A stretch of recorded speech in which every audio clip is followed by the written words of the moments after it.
Doctor जवाब दिल के बुलावा मौत के देखी के चेहरा जानू चल जाई है लौट के।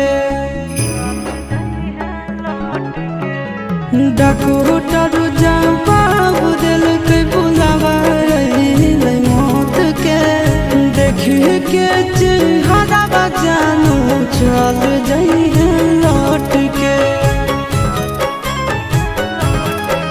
आगे अमन आलम गेला आशीष नंदन से औरी विश्वासघात कर गे। आगे सोना यारा हो भरा ही पटनावा में आके मुलाकात कर